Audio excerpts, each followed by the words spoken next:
The unknown is scary. You got to learn money so that it's no longer scary, so that now you can actually start to like master it. That's a $1,500 check, or that's a cool, that's great. Yeah. You're ignoring the fact that $2,000 just went out yesterday. Right. And that's a good way to end up broke. Ladies and gentlemen, welcome back to another very special, as always, episode of Next Level University, where we teach you how to level up your life, your love, your health, and your wealth. We hope you enjoyed our latest episode. What did we talk about in our latest episode, man? How to find the right accountability partner. Oh, yeah? Today, no. Eric LeGrand was our latest episode. That's right. Shout out to powerful Eric LeGrand. Today, for episode number 482, we are going to talk about a topic that is very near and dear to my heart. I spent how much money on food last month? So pretty good, right?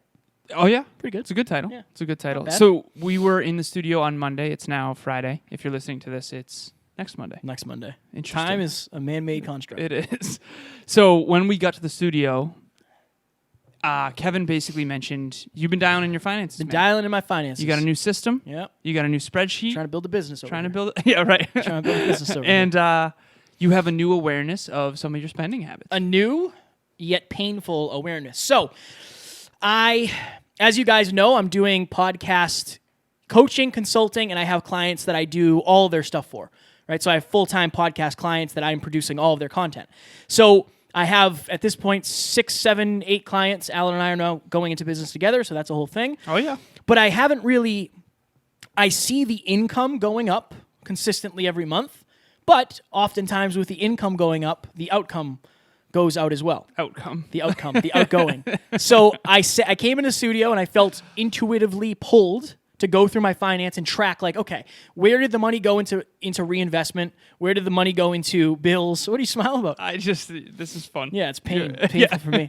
And so literally, I get to the end of it. I say, all right, let me see what I spent on food last month. And this is not counting groceries.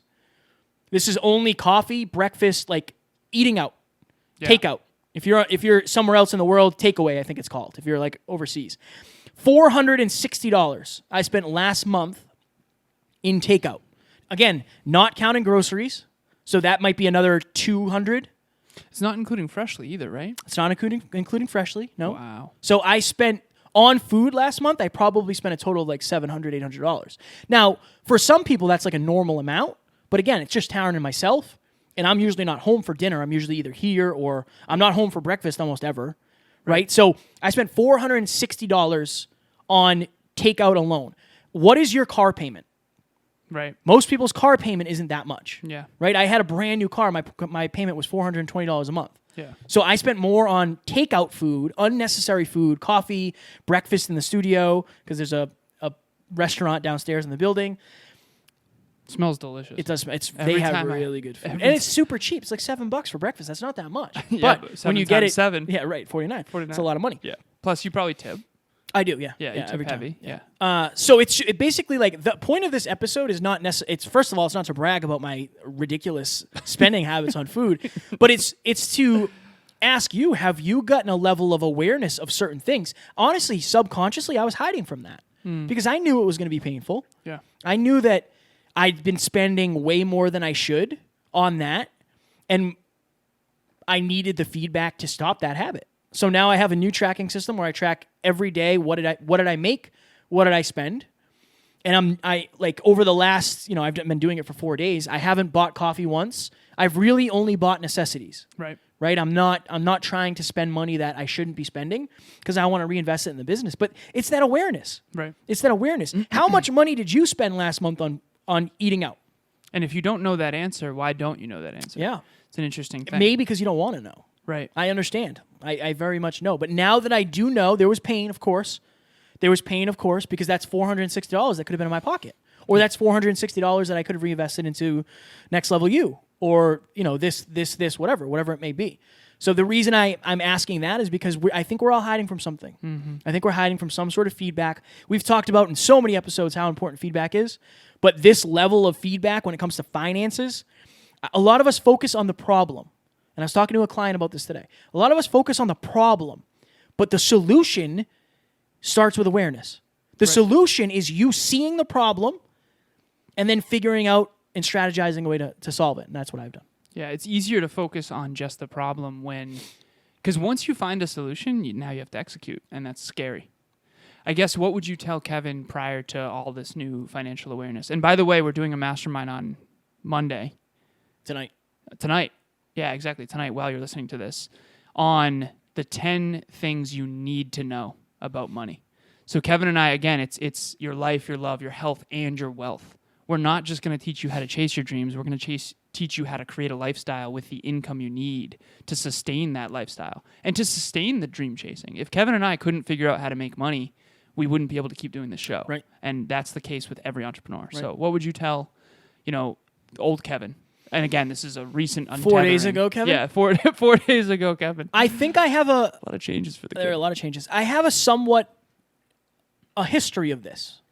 Because when I was making the first big boy job, not really the first big boy job, the first job I ever got where I was making a fair amount of money was not a fair amount of money. It was like $13 an hour, but I was working overtime.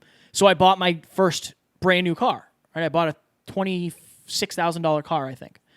And that made me somewhat car poor because I spent a lot of money on my car. Yeah. I think I have a history of doing that, making money and then just finding a way to piss it all away. And I was doing the same thing, right, without necessarily knowing it. And I assumed, well, I have 6 or 7 clients at $1,500 a month. Like, that's a lot of money.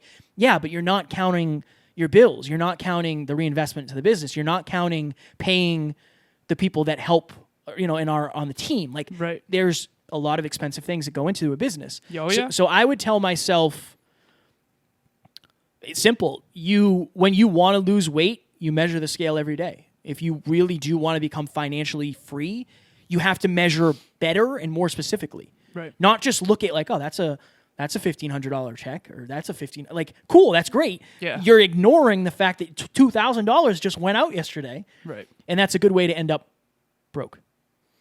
Fire. You have anything to add? I think you're going to save it all for the mastermind? I'm going to save a lot of it for the mastermind, and the timer just went off. If you're out there and I want to leave you with something to get you to the next level, well, first, Kev, what's one thing for them to get to the next level? Honestly, whether it's the happiness of your life, the status of your relationship, the weight or the size of your bank account, stop hiding from the feedback, because you're going to get the feedback eventually. I know we've talked about this before, but this is a really good example of that. I could have ended up 2 years from now with 30 clients, right? I could be making $25,000 a month. Mm-hmm. If I didn't change my system, I would be spending $24,000 of that a month, and I'd have $1,000 to live off of. Right. And without the awareness and asking for help, I asked Jeff for help. Yeah. Alan for help. If you've never listened to the show, his name is Alan. I asked you for help, and you helped me. Yeah. And now I feel way more in control. But that starts with awareness and feedback. Well, I'm glad you did too, because I learned a lot as well in terms of, it's like you were really good at. We talked about, and this is what I'll leave the listeners with too. There's 3 master skills. Okay, 3 master skills to financial freedom. Okay, number 1 is learning how to make more money. That's one that you're good at, I believe. You've gotten good at with sales and all that, genuinely. Okay, number 2 is learning how to spend less money. Not so good at that one. Right, that's what we just talked about. Number 3, the money you have left over, what do you do with it? And are you investing it in the things that will ultimately make you more money? And that's the key.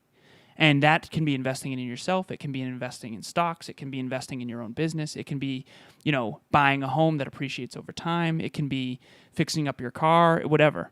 That last one's probably not a good idea because cars depreciate over time. But anyways, the mastermind, we're going to be talking deep about money, which I'm super excited about, because what's interesting is, in my MBA and then in engineering school. So in engineering school, it's all numbers. In your MBA, it's all business. A business is mostly run by numbers, and obviously I learned a lot in my MBA about business as well. And a business is people helping people. But we're all kind of a business in our own life in a way, because every business has income. Every business has to spend money to make money, just like you have to spend money to make money, just like I have to spend money to make money. So don't miss that mastermind, because I think that's where the real golden nuggets and the real understanding is going to be. The last thing I'll say here, you will always be afraid of that which you don't understand. So if you're out there right now and you have your car break down and you don't know anything about cars and you're on the side of the road an hour away from home, you're probably freaking out unless you have AAA, okay? Why are you freaking out? Because you don't even know where to start. You know, you've got smoke coming out of your engine. You don't know what to do. Whereas if you know cars well enough to take it apart, put it all back together better, you're not going to be as scared because you know the problem. The unknown is scary. You've got to learn money so that it's no longer scary, so that now you can actually start to like master it, because you'll always avoid that which is unknown. Like you said, you'll avoid feedback if you don't know how to do it. You don't know what to do with it. Right. Another beautiful thing about money is I can give some away because I love doing that. If you know me, you know that. So I've said this on the previous episodes. I'm going to be saying this for the entire month of November. Up until December 1st, we are running a little giveaway. We are going to be giving away 5 $50 Amazon gift cards to 5 lucky people. All you have to do to be entered is go to Next Level University on the Apple Podcast app. Leave us a rating, screenshot it, and send it to myself, Alan, or somebody on the team. That way we know who you are. And at the end of the month, probably December 1st, we will choose 5 winners. Each of you will get a $50 card, and you can buy something nice for somebody for Christmas or Hanukkah or holidays, whatever it is you believe in. Can I read one of the reviews? Absolutely. We got a new one. Absolutely. All right, so Hope it's nice. Embrace the Lead. That's Taryn. That is Taryn. Okay, so not your girlfriend. Not my- Taryn. no, not my Taryn girlfriend, McCarthy. Yeah, shout Client out. Taryn. Client Taryn. So, 5-star review. Thank you so much, by the way, Taryn. Kevin and Alan bring relevant and timely discussions every week that challenge old mindsets. Their interviews and their conversations are inspirational and have made me up my game in all aspects of life. I highly recommend subscribing to this spectacular podcast, young or old, men and women alike. This is the best resource if you feel the call to take your mindset to the next level. Wow. That's the first time I read that. Thank you so much. Yes, we appreciate it. That's a fire review right That's there. awesome. That's a fire review. Cool. So if you send, it's going to be hard to top that, but if you rate us and write your thoughts, express your feelings, whatever it is, and screenshot it, send it off, and we appreciate that so much. I love reading those. It helps us, number one, be seen more, but people will come across the show. Like, how many of you guys had a friend tell you about the show, and you're like, oh, okay, I'll trust my friend's opinion. We're kind of doing that for other people who don't necessarily know you guys. So we hope you enjoyed this. We hope you will join us for our mastermind tonight, all about money. And as I will be saying, I say this in every mastermind, I'm going to be saying in every episode from here on out, we do not have fans. We have family. We love you guys, and we will talk to you on the next one. Talk to you soon.